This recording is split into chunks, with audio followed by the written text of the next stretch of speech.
Du Père, du Fils et du Saint-Esprit, un seul Dieu, Amen, que sa bénédiction repose sur nous maintenant et pour toujours. Amen. Aujourd'hui, c'est le troisième dimanche du Carême. C'est le dimanche du Fils prodigue. Le Fils qui a demandé à son Père son héritage, malgré que son Père était encore vivant. C'est une demande qui a beaucoup blessé son Père sans doute, parce que si on demande un héritage, c'est qu'on souhaite que le Père ne soit plus en vie, mais qu'il soit mort. Sinon, on ne pourra pas demander un héritage. Et c'est d'ailleurs que parfois, nous, on fait avec le Seigneur. On lui demande tous les biens qu'il peut nous donner, sans vouloir rester avec lui. On lui demande d'avoir toute la richesse, tous les biens, tout ce qu'on peut avoir dans la vie, on lui demande cela. Mais on ne veut pas rester avec lui. On ne veut pas écouter sa parole. On ne veut pas être attentif à ses enseignements. C'est d'ailleurs ce que le monde fait de plus en plus autour de nous. Il veut avoir tout sauf Dieu. Il veut avoir la connaissance, le savoir, la richesse, les enfants, les biens, mais il refuse l'existence de Dieu. Tu n'existes pas. C'est l'ego de l'homme qui se met en avant et il veut mettre de côté le Seigneur. Et on voit autour de nous une petite question scientifique autour d'un virus a bouleversé le monde entier, l'a mis en question. Mais où est la science? Où est la connaissance? Où est le savoir? On cherche, on essaye de trouver, mais on y arrivera pas tout de suite et on ne sait pas si on va arriver. Et quand est-ce qu'on va arriver? Et comment on va arriver? L'ego de l'homme l'a mis en épreuve. L'ego de l'homme qui lui a demandé et qui a voulu s'éloigner de son Seigneur, avoir l'héritage, mais pas son Père, l'a mis à l'épreuve. Face à cela, comment il va réagir? Est-ce que les problèmes économiques, financiers et autres dans lesquels le monde vit actuellement vont le faire rentrer en lui-même, comme ce fils prodigue est rentré en lui-même et s'est posé la question, Seigneur, est-ce que je me suis éloigné de toi? Comment je vivais quand j'étais auprès de toi? Et comment j'ai été en paix, j'étais en sécurité, j'étais bien quand j'étais avec toi. Et quand je me suis éloigné de toi, c'est à ce moment-là que je vis certains éléments. La Bible est témoin de cela. On a vu dans l'Ancien Testament pas mal de preuves qui étaient faites à travers des pestes, des épidémies, des éléments pareils. Comme par exemple, David, le roi, quand il a été pris par son pouvoir et son ego, il a pensé, mais je veux faire un dénombrement du peuple. Je suis roi sur combien de personnes? Mais cela n'a pas aimé le Seigneur. Et on voit que quand il a demandé à Joab de faire le dénombrement d'Israël, il y a eu une épidémie dans le peuple. Et il a vu sa richesse en train de se perdre devant ses yeux. Et le moment où il est retourné vers lui-même, il a pensé autrement, Seigneur, mais c'est moi le fautif, pourquoi tu fais cela? C'est de moi que tu dois prendre la vie et pas de ton peuple. C'est à ce moment que le Seigneur lui a dit d'aller, de faire une prière, un repentir, une réconciliation, et à travers ces trois éléments, il a pu retrouver sa vie et la vie des gens qui étaient autour de lui. C'est vraiment trois éléments dont on a besoin en ce moment-là. La prière, on ne peut pas lutter contre l'anxiété, le stress, la peur, sans étant en prière. On a besoin de la prière. On a besoin aussi du repentir, que chacun revient en lui-même pour se poser la question, Seigneur, mais est-ce que je suis loin de toi? Est-ce que je suis attentif à tes paroles? Ou bien j'ai besoin de faire un effort là-dessus? Et je veux vraiment présenter un véritable repentir. C'est un moment aussi de réconciliation, de faire la paix avec les gens qui sont autour de nous, contre qui je n'étais pas correct, contre qui j'ai fait du mal, et je dois lui présenter aussi mes excuses et le pardon que je reçois du Seigneur, j'arrive à le partager avec les autres. On a besoin de se libérer de notre ego, qui parfois nous met dans des situations assez dures. On a besoin de s'éloigner du cœur de pierre pour chercher le cœur de la chair. L'orgueil de l'homme l'épuise et épuise également son entourage. Le cœur occupé de sa dignité, de son orgueil, ne trouve jamais la paix. S'il ne trouve pas la dignité, il devient anxieux. Et s'il la trouve, elle l'occupe complètement. Et s'il fait une erreur ou un péché, il est confus. S'il ne pêche pas, il est gonflé, il est orgueilleux. Si les gens le félicitent, il s'abstient. Et s'il s'abstient, il s'énerve. Il est bizarre cet homme-là. Qu'est-ce qu'il a besoin et qu'est-ce qu'il cherche? Sauf s'il cherche son Seigneur, qu'il va trouver sa paix.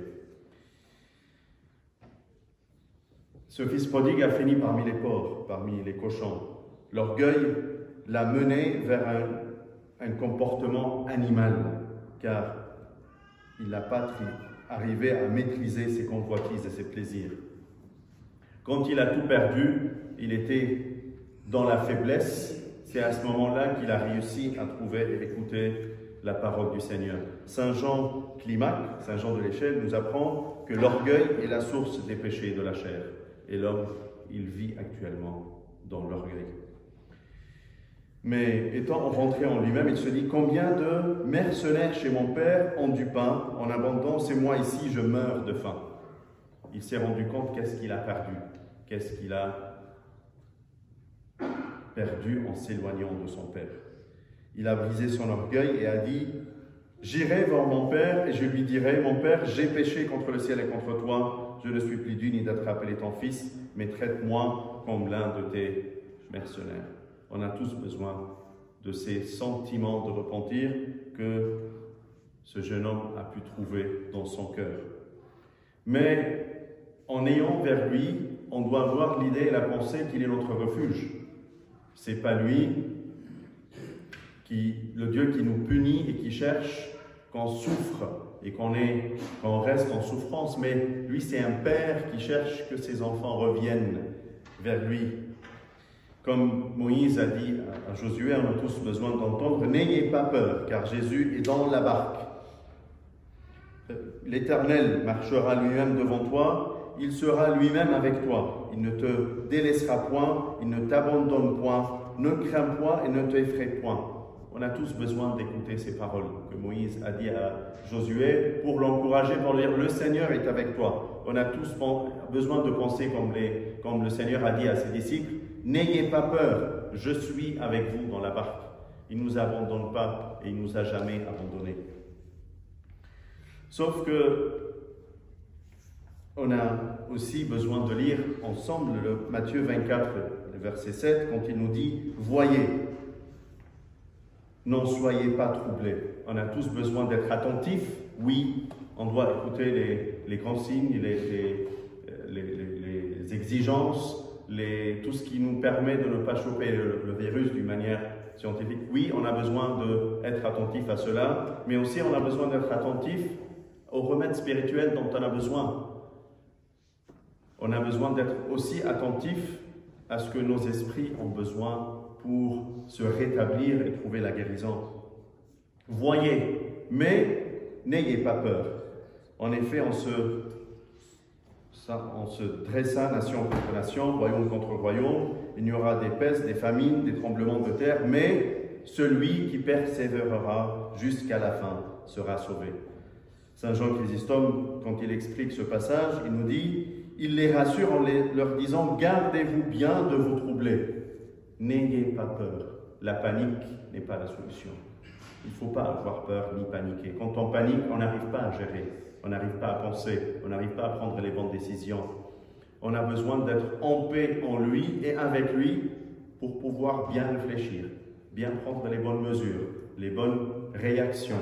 Avec lui, on va réussir de trouver la remède de nos esprits et aussi protéger nos cœurs, nos corps. Il s'inquiète pas uniquement pour nos esprits, mais aussi pour nos corps. Quand la foule l'a suivi, depuis le matin, il a pensé qu'ils ont faim et qu'ils ont besoin de manger. Il pense à notre besoin corporel comme il s'occupe de nos besoins spirituels. Réfugiez-vous en lui et il vous sauvera. النهارده احبائي الحد الثالث من الصيام، حد الابن الضال. وفي الحقيقه ابن الضال طلب صعب جدا من والده، طلب منه انه ياخد الميراث بتاعه. طلب صعب جدا لان لما تطلب ميراثك من ابوك الحي كانك بتطلب منه انه ينفصل عنك، انه يموت، كانك تتمنى وفاته. فده حال الانسان مع ربنا. كتير بنطلب من ربنا اشياء ماديه، نقول يا رب انا عايز كذا وعايز كذا ومحتاج كذا، وفي اللي محتاج اولاد واللي محتاج سكن واللي محتاج شغل واللي محتاج كتير. لينا طلبات كتير من ربنا، لكن نقول يا رب عايزين كل ده ومش عايزينك انت.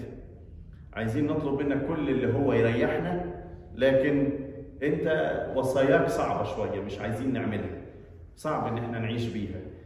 نطلب منه طلبات لكن نعيش معاه لا.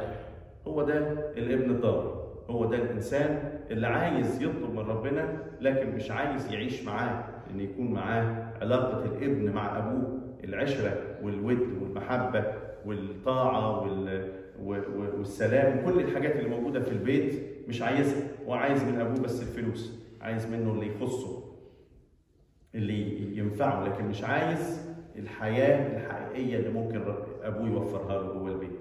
ده الانسان اللي بتاخده الكبرياء، والعالم واخده الكبرياء كتير.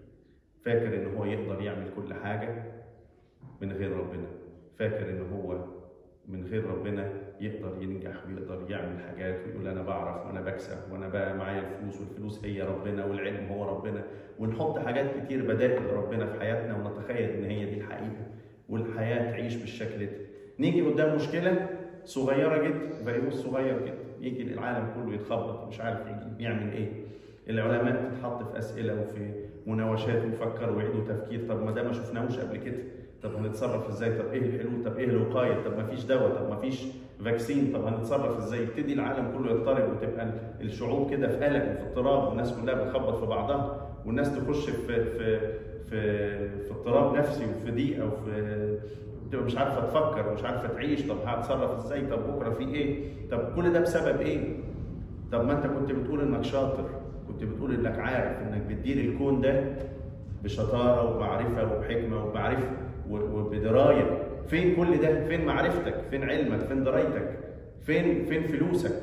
فين كل اللي انت اعتمدت عليه في حياتك؟ هل ده يقدر يحميك؟ هل يقدر يبعد عنك حاجه زي كده؟ بنسمع عن وزراء ورؤساء دول ومشاهير ولاعيبه كوره ومش عارف اصيبوا بهذا الفيروس. هل شهرتهم، هل مالهم، هل جاههم، هل علمهم قدر يمنعهم ان هم يكونوا عرضه للاصابه بيه؟ لا.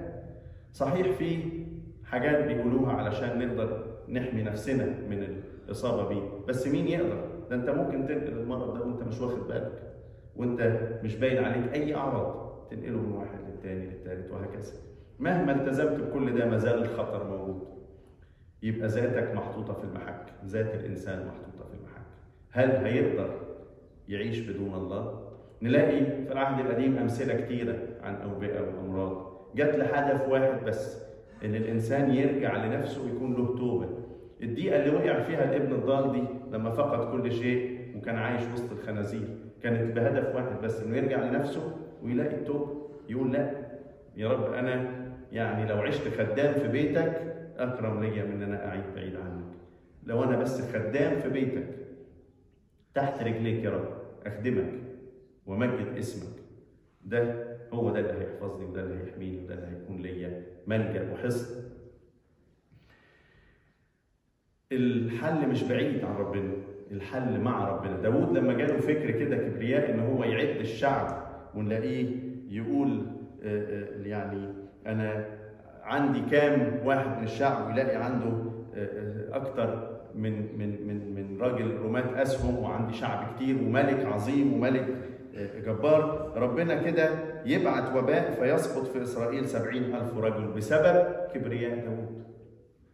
انه حس ان هو ملك، حس ان انا عظيم، حس ان انا ليا قيمه ومكانه في نفسي ولنفسي، ونسي ربنا هو اللي مديله كل ده. وربنا هو اللي اصلا دعاه من وسط الغنم عشان يجعله ملك لاسرائيل. فلما رجع لنفسه: يا رب انت ليه بتهلك كل الناس دي؟ انا السبب، انا الخاطي. لما يرجع كده الانسان لنفسه ويدور على التوبه والصلاه، الصلاه ترجعك كده لنفسك، والتوبه توضح لك خطاياك وتظهرها امامك، ويرجع كده للمصالحه مع الناس اللي حواليه، يشوف اخطا في حق مين واثر في حق مين وعمل ايه وخلى ايه. يبتدي الانسان يكون له توبه حقيقيه ورجوع حقيقي، يبتدي الله يرفع ويبتدي يقول له: طيب حبيبي انا ملجأ ليك، مش انا اللي بصيبك بالضرب. ربنا غير مجرب بالشرور. الانسان هو اللي بيحط نفسه في المحك مع الحاجه لما بيبعد عن ربنا اللي بيحفظه وبيحرسه. كأن كده ولد صغير بعد عن ابوه وعايز يعدي الشارع لوحده. طب يا حبيبي في خطر، في انت لسه مش هتعرف، طب في ظروف، طب انت محتاج لوالدك ده او والدتك ان هم يعدوك الشارع، هتعمل ازاي؟ هتتصرف ازاي؟ يقول: لا انا بعرف لوحدي. طب ما الخطر ده انت لما هتقف قصاده تقول: لا انا محتاج ارجع علشان يعديني، محتاج امسك في ايده وما سيبهاش، محتاج افضل مثبت في ايده كده علشان يحفظني ويحرسني ويوريني الطريق اللي فيه سلام وفيه حفظ ليا. الابن الصغير ده كان بيحب نفسه، ما عملش اعتبار لا لابوه ولا لاخوه ولا لاي حد. اهم حاجه كانت ذاته ورغباته وشهواته. الانا اللي جواه ادت الى طلب في منتهى القسوه. فعلا الانسان دايما مشغول بكرامته، ودايما متعب ومتعب للناس اللي حواليه. يتعب نفسه، يحط نفسه في قلق، ويتعب الناس اللي حواليه بسبب ذاته. يعني تلاقيه متعلق كده بكرامه، ما تلاقيهوش. الانسان اللي متعلق دايما بكرامه تلاقي مش لاقي سلام. لو غابت الكرامه دي عنه اضطرب، ولو جت انشغل بالكرامه اكتر ما انشغل بالحاجه اللي بيعملها. لو اخطا ارتبك، حصلت مشكله. لو ما اخطاش هيتنفخ ويفتكر نفسه حاجه مهمه. لو الناس مدحته يبتدي يتمنع، ولو ما مدحوهوش يبتدي ينزعج ويطلب المديح. ولو اخطا الآخرين حكموا عليه يبتدي يتضايق، لكن لو الآخرين أخطأوا يبتدي يحكم عليهم ويقول: ده عمل كذا وعمل كذا. ولو حد ما عملش حاجة بينتقده، لكن هو لو عمل يعني حاجة غلط ما يحتملش الانتقاد. لو سقط يبرر سقطته دي قدام الناس كلها، لكن لو حد تاني سقط يبتدي يدينه ويطلع فيه الغلطات و الإنسان متعب فعلا، بيتعب نفسه وبيتعب اللي حواليه، عمال يدور ويلف في ساقيه كده ملهاش معنى طول ما هو بيدور على ذاته وعلى كبرياء. اول ما يبعد عن ده ويدور على ربنا ويمسك في ايده تلاقي الامور اتغيرت. الابن ده انتهى وسط الخنازير. فعلا الانسان اللي ما يعرفش يسيطر على غرايزه وعلى رغباته وعلى شهواته بينتهي في شكل حيواني، يبتدي يفقد كده ادميته. القديس يوحنا الدرجي يقول لنا: الكبرياء منبع السقطات. لكن نلاقي كان الحل لما الابن ده رجع لنفسه وكسر ذاته وقال: يا رب انا مش مستحق، اجعلني يا رب كأحد أجرائك. فعلا كلنا محتاجين نرجع لربنا، نرجع له بمشاعر مختلفة، بمشاعر كده واعية وفايقة. نقرا في انجيل متى اصحاح 24 يقول لك حاجه لطيفه جدا: انظروا لا ترتعبوا. انظروا، لازم تاخد بالك في وقايه جسدك ولكن في شفاء نفسك ايضا. انظروا لكن لا ترتعبوا، ما تخافش، ربنا موجود في السفينه. لما طلع كده والبحر هايج قال للتلاميذ ايه؟ ما بالكم يعني شككتم يا قليل الايمان، ما بالكم خائفون؟ ما تخاف ليه؟ انا في السفينه، انا معاك. الدنيا هايجه والبحر هايج والدنيا مقلوبه من حواليك، لكن انا معاك. ما تخافش، ما تقلقش، ما تقعش كده في الاضطرابات بتاعه العالم اللي حواليك. كلنا محتاجين نسمع الايه اللي قالها موسى ليشوع، قال له: الرب سائر امامك، هو معك، لا يهملك ولا يتركك، لا تخف ولا ترتعب. ما تخافش، اتصرف صح، اعمل المفروض تعمله، لكن وانت بينك وبين نفسك ما تخافش. حس ان ربنا معاك. اللي ربنا يعني رايده في حياتي هيحصل. مهما كنت محوط على نفسي، كتير مشاهير ورؤساء دول وما الى ذلك وقعوا في المشكله. حصل ايه اللي حماهم؟ لا جاههم ولا مالهم ولا مراكزهم حمتهم. يبقى الموضوع فعلا ممكن يطول كل انسان. مفيش حاجه هتحميك في حياتك الابديه غير مسكانك في ايد ربنا. ما تسيبش ايد ربنا، ما تبطلش صلاه، ما تبطلش توبه، ما تبطلش مصالحه. ربنا يدينا احبائي ان احنا يكون لينا فعلا التوبه الحقيقيه والرجوع لربنا والصلاه بقلب نقي. له كل مجد وكرامه من الان والى الابد، امين.